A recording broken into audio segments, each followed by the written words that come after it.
severe. Now Joe's no bum steer. It's from a handicapper that's real sincere. I'm taking Valentine in the morning. Hello, racing fans, and welcome to the final edition of Handicappers Corner for the Hastings Racecourse season. It is closing day, October the 14th at beautiful Hastings Racecourse. Drew, it's always sad when the season comes to an end, but 10 races on tap, 2 stakes races on the program. Lots of talent in the fields today. Yeah, they're going out with a bang. 10 races, full field, some very competitive races, 2 really good stakes. The 2-year-old stakes are really good. Could well decide our top 2-year-olds here at Hastings. And then that's it for the meet, but Breeders' Cup. Breeders' Cup coming up. As well, come out to the Derby Bar and Grill because you'll be able to watch a lot of the local horses, local trainers are in action in Phoenix this year, as well as some of Santa Anita. But definitely Phoenix will be a hot spot of activity. Troy Taylor, perhaps Rob Gilker. I'm not sure of the starting lineup going to Santa Anita yet. Finalized. Van arrangements haven't been finalized yet, but quite a few going to Phoenix, Turf Paradise, and you can catch all the races at Turf Paradise. Or Santa Anita, of course, right here throughout the winter here at the Derby Bar and Grill. Yeah. Well, 10 races on tap, Drew. Let's start off with the first on the Sunday program.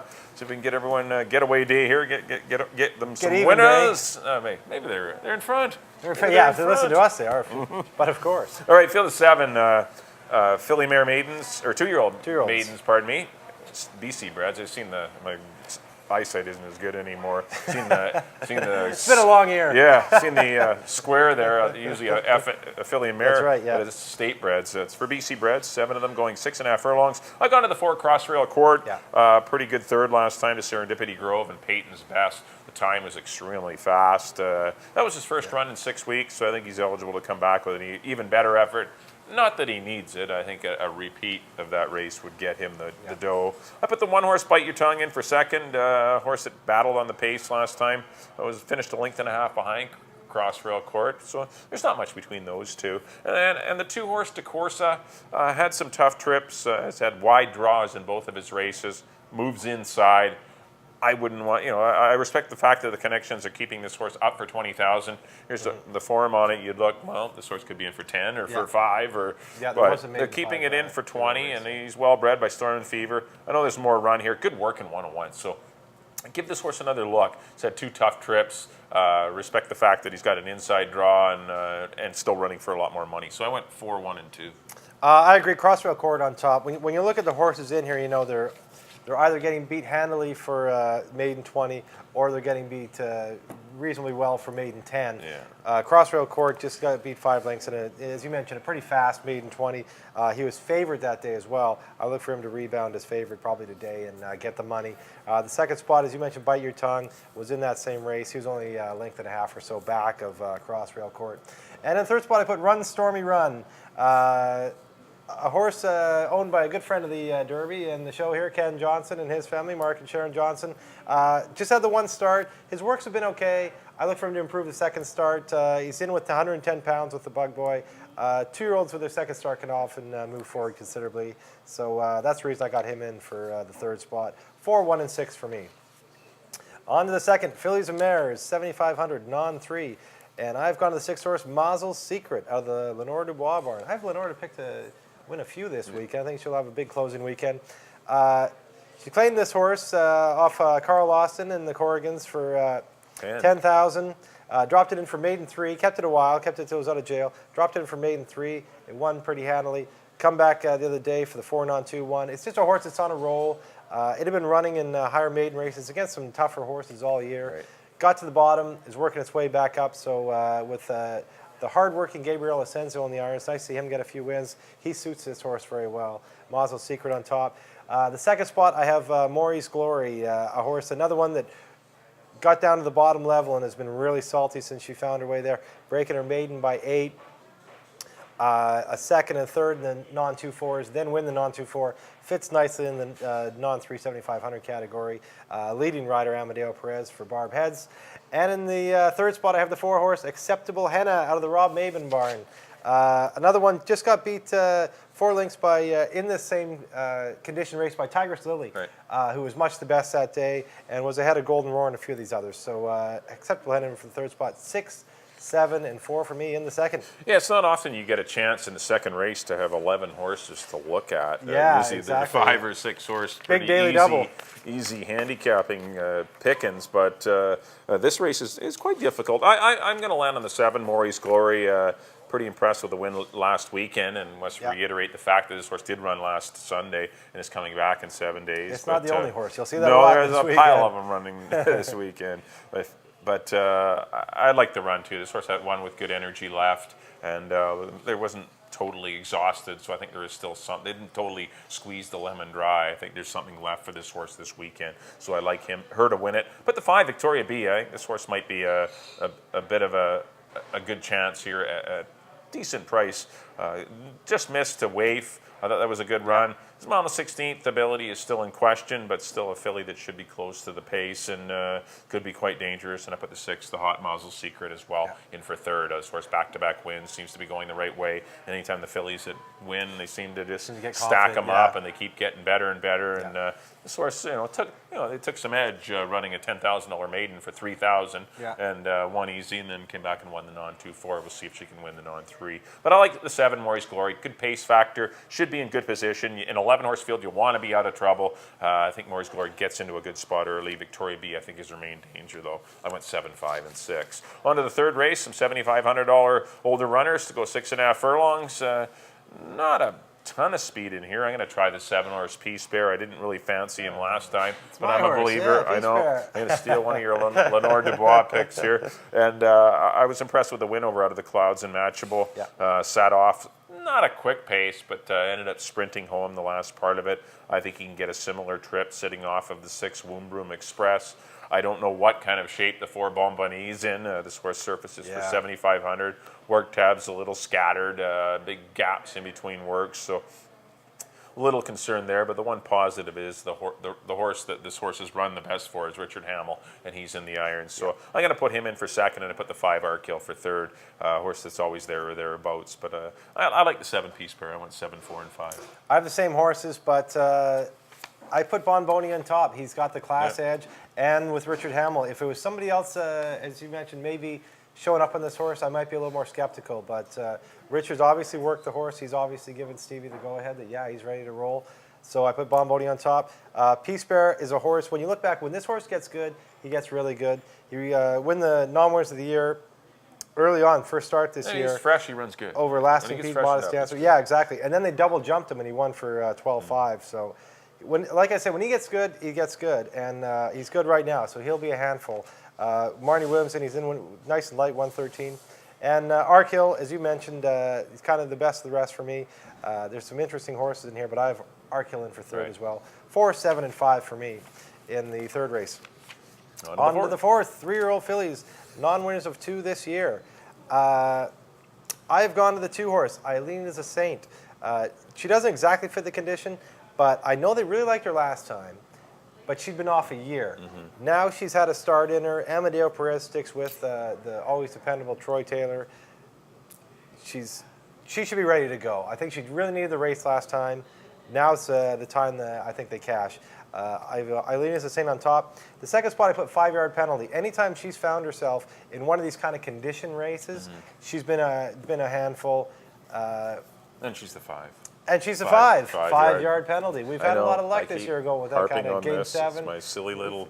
Yeah, whatever works. It works. Right? It works. And so I have 5-yard penalty in 2nd. And 3rd spot, Exotic Light. Philly always seems to be running hard late. She'll be closing with Marnie Williams Award. The very hot Marnie Williams with 107 pounds from El Snow. 2, 5, and 8 for me. I'm going to go to the outside of the 11-horse in here, Timely Flight. This horse went in blinkers last time, and she improved a pile. I know the company change helped, coming from, gradually coming down from maiden allowance down to maiden 5. But this horse absolutely clowned a field of pretty good maidens in a good time, a 118 and 4. That was a pretty good race. She handled it well. She was 3 and 4 wide throughout. She's probably going to get the same trip again. She seemed to like it, so I don't see any reason why she can't repeat. She's a lot of those races earlier this year are good enough against, like, Remembering When. Those are good races. Free the Blues and Smoke After. There were some good quality races there, but I think the blinkers on really got this horse over the top. and I think she's ready to repeat. I put the 8 Exotic Light. She's won 2 races this year, so I guess she's I don't know how she's eligible, but I guess one of the races doesn't count. Might be another against one her. to check, make Might sure be she's another in one the to see what paddock. she's in, but she's won 2 races this year, which means she should be. But maybe one of the 3 granders don't count against her. But she should get a good pace to run at. There's some speed in here, and I agree with the 2-horse Eileen is a saint. Ran against older horses last time. Gets in against straight 3-year-old fillies. That's a big plus as well. And it's her second run off a lengthy layoff. So, and as you mentioned, the connections are excellent. So I went 11, 8, and 2. Not a race I loved, but I think those are the 3 horses you should be zoning in on in the 4th race. On to the 5th, fillies and mares, 3,000 open claimers here, going 6.5 furlongs. Got 12 of them. Got one of them trying to get in on the outside. Got 11 of them scheduled to go postward. I'm going to try the 1 horse though, Holy Cougar. Once again, Troy Taylor here. Mario Gutierrez will ride this one. Battled on a silly pace last time. I have no idea what was going on there with $3,000 horses. 23, 45, and 4. It's a bit much. Commander and the best horses on the ground exactly. have done that. Why would the $3,000 gelding or fillies and mares be doing that? It was just silliness. But Holy Cougar obviously failed miserably, and as long as the race didn't totally exhaust her, I think she's going to be very dangerous here. There is some speed in here, but with the rail, I think this horse can, even if she gets pressured like she did 2 starts back on September 16th, just got nailed late by Remarkably Free. That was a winning race. Ran a good race off the bit of a layoff there, and I think she's worth following. I think the 8 Remarkably Free is the one that might catch her again. I think I've got those 2 on top. Remarkably Free is a cool mare that seldom runs bad races. Only 4 starts this year, but 2 of them are wins. One's a runner-up effort, so you can't help but like her. And I put the 10 horse, Dynalite, who seemed to turn the corner back in the William Levanway barn. The sort didn't break well, was rushed up, got near the lead, put away Include the Grand, and ran on to a pretty easy win. She is coming back quickly in 7 days, but still, I was impressed with the way this horse turned things around. Wow, this is a lot more horse than the filly I've seen in her prior 6, 7, 8 starts. So maybe things are going well for Dynalite, because she was at one time quite a bit better horse than a $3,000 or $5,000 mare. So I'm going to put her in for 3rd. I went 1, 8, and 10. I agree with the 1 Holy Cougar on top. An interesting thing to look at here is Troy Taylor runs a fair amount of horses today. Mario kind of picked and chose who he rode. Amadeo Perez rides some of the other ones, some of the cheaper ones, but he does end up on Holy Cougar. So maybe kind of tipping their hand there. They think she's sitting on a big effort. As Mike mentioned, kind of a foolish race last time on the head end. So anything better than that, she should be right there. Dynalite, as you mentioned, a horse, she's really turned the corner again. I have her in 2nd spot. And I put Lino Vision out of the William Levanway barn. Yeah, this is a horse, she ran really good at the beginning of the year. You know, she's been off since February, came back here in April, wheeled off 3 straight wins by open lengths. Then kind of was off, a while, came back in July, didn't really work out, got beat about 7 lengths. They've had her off since then. They bring her back closing weekend. If she's freshened up the way she was at the beginning of the meet, she's going to be a handful too. I have 1, 10, and 7 in the 5th race. And on to the 6th. We've got a lot of pages here. There's some big fields here. Pages every race. Big fields here on the last day. Everybody wants to run. Claiming $15,000 for 3-year-old fillies. This is a BC bred race as well. Went BC bred. And I've gone to the 5 Hillingdon. Claimed for 4 of the Dino Condolinos barn. They got a little aggressive with her, put her into a stake. That didn't work out. Dropped in for 25. She wins over Marcato, Long Lorry, some of these same contenders in here. Went back up to a stake against, Racing for Gold and Dance of Wind and them. Wasn't for her. Drops back in for 15. I think that makes her a handful. When she's run for a price, she's been very tough. I have her on top. The 2nd spot, I have Marcato. She's been kind of hit or miss all year, but ran in some tough races. Beating, Tiger's Lily and Lemon Loaf, and last time just got beat 1.5 lengths by Hillingdon, who's definitely my top choice in here. So I have Marcato in 2nd. And in 3rd spot, I put Eliodora. One just ran 2nd to Bold Pretense in a very similar race to this just a couple weeks ago. Just got beat a couple lengths. Richard Hamill sticks with for Steve Henson. I have her in 3rd. 5, 6, and 7 for me. Yeah, I'm going to try the 6-horse Marcato. Pretty impressed with her races. No race for a month, but that's a bit of a negative, but does have a work in 103. Seems to be a versatile sort. She doesn't need the lead. She can sit off of horses. She can adapt to how the race sets up, because the 2, what a score is going to go for sure. I would think the 9, Victorious Spirit's going to go. And I think Mercado could get the trip just in behind them and might be sitting in the catbird seat. This horse is shortening up off 3 consecutive mile in the 16th races and might enjoy a sprint run again. I'll try Mercado with Pedro Alvarado. Put the 9 Victoria's Spirit in for second. I thought she put a big scare into people into the sales stake. Thought she was not going to, she wasn't going to stop because Racing for Gold finally and Tempered Sapphire and Dance to Win finally nailed her. She only got beat a length, but still she led a long ways. I know the fractions weren't fast, but still she's down for 15,000. Her last win was, I know it was only for 5, but she's been competitive with a lot of these horses in the past. So you might get a little better odds on Victoria's Spirit than you would think. So I like her, and I put the 3 on Do It. Claim for $5,000, another one that's been competitive against these horses. It's not as really a big a jump up from 5 to 15 in these 3-year-old races as you would think. It's not like older horses where you're really jumping some big class levels. These horses are pretty comparable, and if you look, Undo It's beaten a lot of these, beat What a Score, who's probably going to be one of the favorites. I mean, this horse has beaten these kind of horses before, so you don't look past her either just because she ran for 5,000 last time. I went 6, 9, and 3. I don't like the race at all. It's a really difficult race. I've left your Hillingdon off. I've left the speedy What a Score off. Clarice B's run is sharp right now. Long Lori. There's some Eliodoro. This is a good, solid race with a lot of contention. And just thank goodness it's not in the pick forward. I mean, it's just not really a race. That's a dangerous race. It's an all-button race, All right, on the 7th race, first of 2 stakes races. This is the Fantasy for 2-year-old fillies. Going to go a mile on the 16th. Got 9 of them signed on. I'm going to go to the 8, 10:30. Obviously, a filly that's been brilliant this year. She started off running against the boys, losing to Market Way, although that was a filly. But one race was against the boys, and the bulk of the horses were Colts and Geldings. But Market Way was really nice. Who also came back and beat her in the Boulevard Casino. But she had 2 tough trips those 2 days, especially the second day in the Boulevard Casino. Market Way had everything her own way. Market Way got raked through up on the inside, and this horse was 3 and 4 wide the whole race. Came back to Breaker Maiden against the boys, beat Tracker, who's going to be one of the favorites in the Ascot graduation, but he's gotten a lot better since that race. But then she went back to Edmonton and won the Bird of Pay quite convincingly, and she's worked well since coming back here to Hastings. Ricky Walcott to ride. I just like Rico Walcott. There's a lot to like about 10:30. She's by Corinthian. She's not a big filly, but she's by Corinthian. Touch Gold mare. There's a lot of distance in this pedigree, even though you look at her, you'd see, a little tiny thing. She's got to only be able to go 6 or 6.5, but that pedigree says long. So as I mentioned, Touch Gold is the dam sire, is the sire of the dam. Touch Gold is the sire of the 2-horse Touching Promise, who has lots of distance in her pedigree as well. She comes in off a good 4th. I'm going to put her in the 2nd spot. Joining us the boys in a maiden race going along. It took some pretty nice colts, Stone Ridge Gold, Step Up, and North Pacific. It took them like till the last 4 or 5 feet to get by her, and she got beat less than a length and ended up 4th. And but that race will give her a lot. You put a lot of conditioning into her. She's been the mile on the 16th. No other horse in here has been around 3 turns, so that's a big plus in her corner.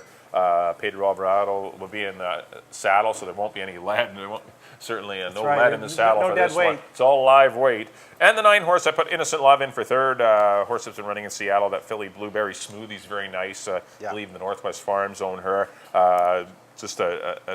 So no disgrace in running 2nd to her in the Barber Shinpox. So, but she's been off for not a long time, but did get a work over the course. Mario Gutierrez rides for Mr. Di Domenico and Troy Taylor. So I went 8, 2, and 9, but I do like 10:30 and Touching Promise. Those are my top 2.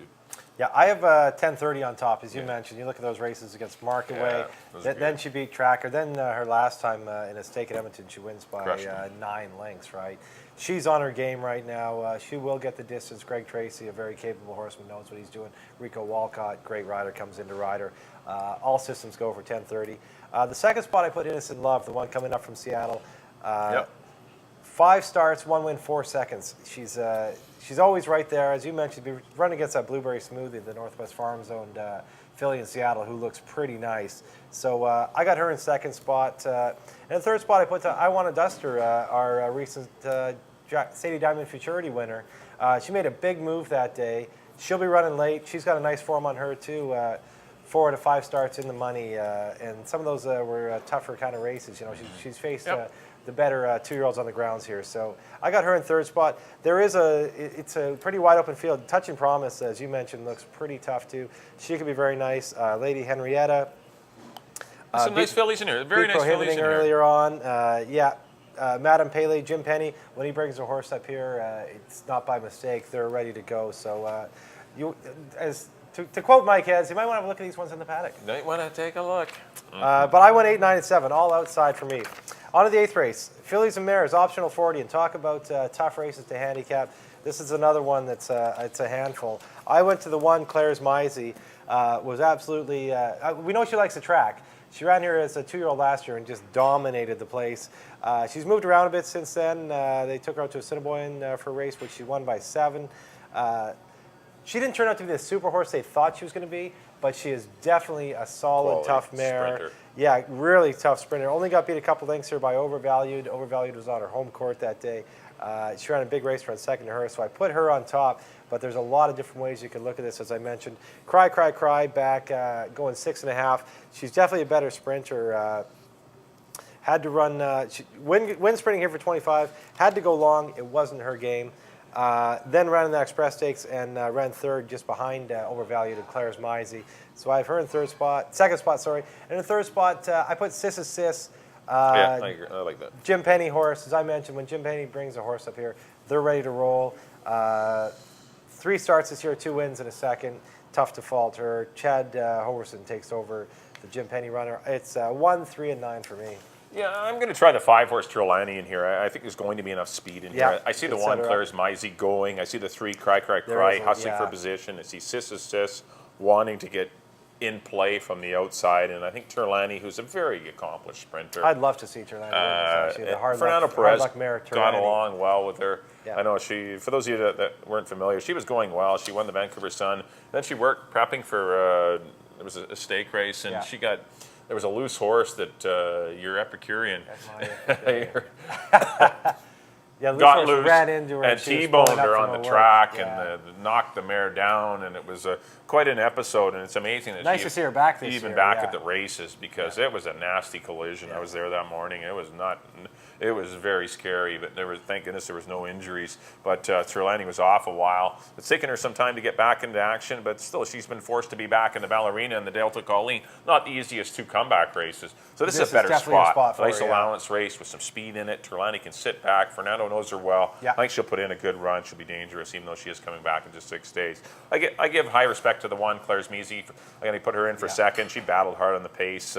She hadn't run in a month, but she's been sitting here training, waiting for an allowance race to go. So she's been here at Hastings. She's kind of had to ship last time from Edmonton between runs. So she's just been here waiting for this race to come up. So I like her. And I put the 9-horse, Sis's Sis, for Mike and Amy Fearborn. Good friends. Actually golfed quite a bit with Mike Fearborn. Good guy. And, of course, winning with class included, the Pennies and Mike Fearborn. Congratulations to them. They may go on to the Breeders' Cup with her. Talking about Breeders' Cup with her. We'll see if she ends up going from the Ballerina to the Breeders' Cup. But Sis's Sis, nice form on her. A little abbreviated, just 3 starts this year, but obviously she's fresh and might be dangerous. Chad Hoverson will ride. So he's done quite a bit of work for the Pennies in the mornings, even though Russell Bays rode those horses. Chad Hoverson was working them. So it's not surprising that Chad gets a shot for his old buddy Bryson Cooper, who is, of course, with the Penny family. So I went 5, 1, and 9. On to the 9th race, the Ascot Graduation. Mile 16th with Colts and Geldings here. Got a field of 9. I'm going to go to the 6 Proud Victor. I was really torn between the 3 Tracker and the 6 Proud Victor. I'm going to go to Proud Victor. Has a little bit better positional speed, I think. Depending on what Serendipity Grove does, how the race shapes up. Proud Victor has been carefully handled for this race. Very slow breezes, just maintaining them, and then all of a sudden the big 58-4 1 week before the race to light him up a little bit. And he's, he's been very impressive, and he's rateable. Look at the futurity: 22-3, 46-3. You're not going to get any easier fractions than that. But he did it so comfortably, which showed me that he can rate and he can go, which is the key to going long. You got to be able to harness your speed to get a mile 16th. You just can't go 46 and keep going a mile 16th unless you're some special horse. But Proud Victor I like. Tracker for second. The 2-horse Glencoe Kid for third, coming in from Chicago. Been a private purchase for Mark DiDomenico and the North American Thoroughbred Corp. Troy Taylor's had the horse for a little while now, just a couple of weeks since coming up from Pegasus. But I saw him paddock schooling the other day. Not a big horse, but a feisty horse. You can tell he's still a colt. Very steady there. He was kind of, but he certainly looked the part. He looked good. The coat was beaming. Not like your typical 2-year-old that's sometimes at the end of the year where their coat starts to turn. He looked great, and he's definitely going to be a threat, but he still has to handle dirt. He's been running on Paulie in Arlington. So I went 6, 3, and 2. I went to the 2 Glencoe Kid because he's run long. Yeah. Broke his maiden in a maiden special weight in Chicago, going a mile. The horse he beat that day, Jack and John, came back and won a maiden special weight. Then come back and hit the board in an allowance race. So and that was it was a big field that day too. So 9 horses that day. The fact he's gone a mile means a lot to me, and it's definitely those were, I think those were pretty tough horses he was running against. That minute and 3/5 work over the track looks really good. That's why I have him on top. That along with the connections, they know how to get one ready. They spotted this horse, they bought this horse. This is the race they've been aiming him at. I'll give them the nod. The second spot I put Tracker. Horse that just keeps getting better with every start, it seems. He's improving. He's blossoming. He's getting really better. Going good. Just got beat by 10:30, as we mentioned, just the second start of his life. He's way better now. Came up, just got beat 3 lengths by Proud Victor. Then broke his maiden in an impressive race that day over North Pacific and Go for Guinness. And then ran back against winners and just, won. 17 flat. Just stomped all over him, just ran away from him. So he's really going the right way. He's the now horse. Nobody would be shocked to see him win this. And the third spot, I have to go all the way down to the third spot, is Proud Victor. Hasn't done anything wrong this year. Since being claimed, the day he was claimed, he won by 8, broke the track record. 2 starts since then, both in stakes, has just handled the competition with ease. I don't know how good those races were, though. With Step Up, the horse ran second, and come back and getting beaten in a maiden race. That throws me off a little. His times are good, though, so he's probably the real deal. But I like, for me, it's 2 and 3. Those are the ones I really like. But Step Up, this horse keeps running second. Regal Legacy, I know Richard Hamill thinks a lot of him. North Pacific is a horse that looks like he'll get the distance. So should be an interesting race, but I've gone to the 2, 3, and 6. In the Ascot, the last stake of the year, second to last race of the year, and in the last race of the year, the one we've been waiting for, claiming 3,000 non-winners of the year for 3-year-olds and up. And I've gone to the 2, Exclusive Star. Troy Taylor has 2 horses in this race. He's got him and Mr. Collaborator. And Mario Gutierrez sides with this one. He was running for much higher at Emerald Downs for 25,000 non-2, 12.5s. Was not winning those races, but wasn't getting beat really far. But he shows up here for $3,000. Mario Gutierrez picks this one. I'll put him on top. The second spot, I put the 6. Where's my 6 Warren's page? Tony R. Warren's Tony R. Thank you. I lost my pages here. No, it's so many. Big race, yeah. Warren's Tony R. I picked this horse the last Bigger 2 than the times. Bible. He said, I know, geez, I got the scriptures here. He's been favored last two times, last 3 starts. Just keeps getting nipped, but keeps dropping down every time. Every time he gets beat, he's taking another drop. Yeah. Richard Hamill sticks with him for Craig McPherson. Connections, Peter Redicott, our Derby winning connections, all systems go there. Have him in second spot. And in the third spot, I have the other Troy Taylor horse, Mr. Collaborator. Has not been the same horse he was last year, but he's down at the bottoms. Just got beat a neck by Huffman last time. Amadeo Perez, Troy Taylor. I've always liked this horse, so I'll throw him in the third spot. It's 2, 6, and 9 for me. Yeah, it's funny you mentioned the BC Derby winning connections of Peter Redicott, Craig McPherson, and Richard Hamill. It's kind of funny that they would get rid of the BC Derby winner, sell him before they would sell Warren's Tony R. Well, they're expecting big things out of Warren's Tony R. But I like Warren's Tony R to finish it off. This horse, I think this horse can sprint. There is some speed in the race. You've got the 2 Exclusive Star, likes to be near the pace. Alabama Fire is really quick. Yeah, Mr. Expedient and Mr. Collaborator on the outs. JJ's Gypsy. There's a pile of speed in this race. Warren's Tony R shouldn't make any mistakes this time. He ran into a very good Sufi dancer last time, so there was Warren's Tony R in this spot looks solid to me. The 9 horse, Mr. Collaborator, I'm going to put him in for second. Mr. Collaborator. He won 5 times last year. He knows how to win. He's lacking those winning ways this year, but he got really close last time, losing to Huffman. And I put the 4 horse, Olaxa. I'm not a big fan of this horse, but a horse that I think has the right running style for the race. There's going to be some speed. Someone's going to have to come from off of it and pick up the pieces, and so I'm going to call for a 6, 9, and 4 triactor to close out the Sunday program. Well, that'll do it for the Sunday edition of Hastings Racecourse. Last edition. Last edition of Handicappers Corner. Up next on screen will be a quick recap of our selections for the Sunday program. Back in race number 1, I went to the 4 horse Crossrail Court. I went 4, 1, and 2. Back in the second race, I went to 7, Maury's Glory, calling for back-to-back wins. I went 7, 5, and 6. In the third race, number 7, Peace Bearer, I went 7, 4, and 5. Race number 4, the 11, Timely Flight. Nice winner last time. Going to try and do it again. I went 11, 8, and 2. In the 5th race, number 1, Holy Kuga over the 8 and 10. Race number 6, I went to the 6, Mercado over the 9 and 3. The 7th race, the Fantasy, I'm going to go to the 8, 1030 to defeat the 2, Touching Promise, and the 9, Innocent Love. In the 8th race, number 5, Turlani, I'm going to try and get her back in the winner's circle. She certainly deserves one. With the 1, Claire's Measy, and the 9, Sis in behind. In the 9th race, I went to the 6, Proud Victor to win the Ascot Graduation over the 3, Tracker, and the 2, Glencoe Kid. And the 10th and final, number 6, Warren's Tony R over the 9 and 4.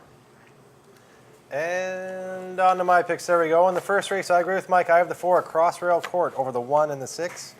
In the second, I went to the hot 6 horse, Mazel's Secret over the 7 and the 4. In the third, I went to the 4, Bon Boni over the 7 and the 5. In the fourth, I went to the 2, Eileen is a Saint over the 5 and the 8. In the fifth, I went to the 1, Holy Kuga over the 10 and the 7. In the 6th race, I went to number 5, Hillingdon over the 6 and the 7. In the 7th race, I agree with Mike in the Fantasy, number 8, 1030 over the 9 and the 7. In the 8th race, I went with the 1, Claire's Meisy over the 3 and the 9. In the Ascot, I went to the 2, Glencoe Kid, the Chicago Invader over the 3 and the 6. And in the nightcap, I went back to the Troy Taylor barn, went to the 2, Exclusive Star over the 6 and the 9. All right, there's a look at our selections. I'd like to thank everyone who viewed Handicappers Corner throughout the year. This is our final edition. We're going to try and talk the boss into maybe having a Breeders' Cup edition. We have to see if he picks up our option for our contract next year. It's tough. There's a lockout. It's out there everywhere. But my man here, Drew Forrester, I thought he did a great job throughout the year. His first kick at the cat at this live television stuff, and it's not easy, but he did a great job. Also, big pluses to Jason and Jeff Barassa, who helped us out, and our man Ray Spielberg. That's right, Ray Spielberg, our director. Our camera people, the man behind the scenes who did the sound and the camera work, and of course the man himself, Glenn Todd. Thank you very much for. He's wanted more out there for the public. Exactly. He went out and bought cameras. He went out and bought lights. He went out and it's all on his own. Blog every day. Yeah. This whole show is on his own dime. There's not a cent coming into him for this. He just wanted to get more out there to the public, and hopefully it's worked for everyone and trying to get more information out there. We want people winning. We need people winning. We need you winning and rebetting. That's how the racetracks function, and that's how things go well. Create interest. Also to the Team 1040 who promoted the Moj has helped promoted us a lot on the throughout the show. But the Team 1040 is a big supporter of the show as well. And of course our anchor, Mike Heads. Thank you very much for doing this. Okay, that's our final edition of Handicappers Corner for Hastings. Anyway, once again, we're still going to try and we might talk the boss. I think we'll be back for Breeders' Cup. I have a good feeling. I got a good feeling too. Okay, good luck in your wagers. Good luck and good racing, everyone. Works look fine, you know the jockeys, brothers are friend of mine. And just a minute, boys, I got the feedbox noise. It says the great-grandfather was equipoised. I told you Paul Revere, now this is no bum steer. It's from a handicapper that's real sincere. I pick it.